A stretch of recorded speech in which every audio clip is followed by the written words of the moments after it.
যে বিষয়গুলো নিয়ে সালাউদ্দিন আহমেদের কাজ করার কথা, যে বিষয় নিয়ে সালাউদ্দিন আহমেদকে দায়িত্ব দেওয়া হয়েছে, সেই বিষয়ে তিনি পালন না করে তিনি আইনমন্ত্রীর দায়িত্ব পালন করছে, তিনি প্রধানমন্ত্রীর দায়িত্ব পালন করছে, তিনি স্পিকারের দায়িত্ব পালন করছে, তিনি চিফ হুইপ হয়ে যাচ্ছেন।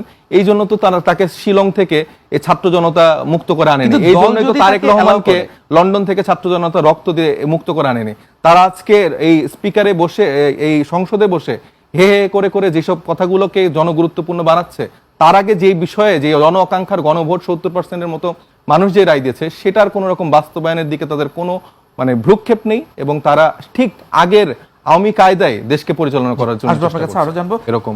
সালাউদ্দিন আহমেদ হচ্ছে যে একাধারে মাননীয় স্পিকার, তারপরে চিফ হুইপ, সরকার দলীয় প্রধান, বিরোধী দলীয় প্রধান, বিরোধী দলীয় চিফ হুইপ, সবার দায়িত্ব একা বহন করে তিনি নিজের মতো করে সংসদটাকে চালাতে যাচ্ছে।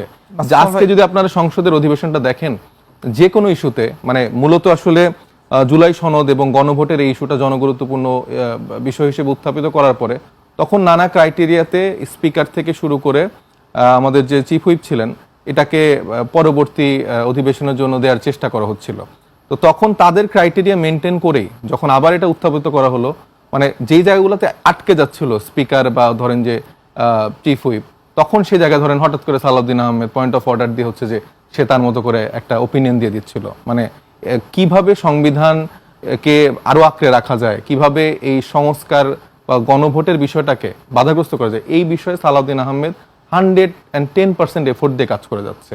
তো আজকে তো সেটাই দেখা গেল, এবং আমরা দেখলাম যে আমাদের সহযোদ্ধা, আমি খুবই প্রাউড তাকে নিয়ে, হান্নান মাসুদ হচ্ছে যে তাকে এই কথাটা মনে করিয়ে দিলেন। সারা দেশে যে আইন শৃঙ্খলা যে পরিস্থিতি, স্পেশালি হান্নান মাসুদের যে এলাকা হাতিয়া, সেখানে কিন্তু শুধুমাত্র শাপলাকলিতে ভোট দেওয়ার জন্য একজন নারী ধর্ষিত হয়েছে, এই নিয়ে এই নিউজ আপনারাও করেছেন। কিন্তু এই ঘটনা ঘটার পর আজকে প্রায় 2 মাস হয়ে যাচ্ছে। এই ঘটনার পেছনে কারা জড়িত, কিভাবে কি হয়েছে, এই ফরেন্সিক রিপোর্ট থেকে শুরু করে একটাও কিন্তু সামনে আসেনি। কেন আসেনি সেই অদৃশ্য কারণ আমরা জানি না। যে বিষয়গুলো নিয়ে সালাউদ্দিন আহমেদের কাজ করার কথা, যে বিষয় নিয়ে সালাউদ্দিন আহমেদকে দায়িত্ব দেওয়া হয়েছে, সেই বিষয়ে তিনি পালন না করে তিনি আইনমন্ত্রীর দায়িত্ব পালন করছে, তিনি প্রধানমন্ত্রীর দায়িত্ব পালন করছে, তিনি স্পিকারের দায়িত্ব পালন করছে, তিনি চিফ হুইপ হয়ে যাচ্ছেন।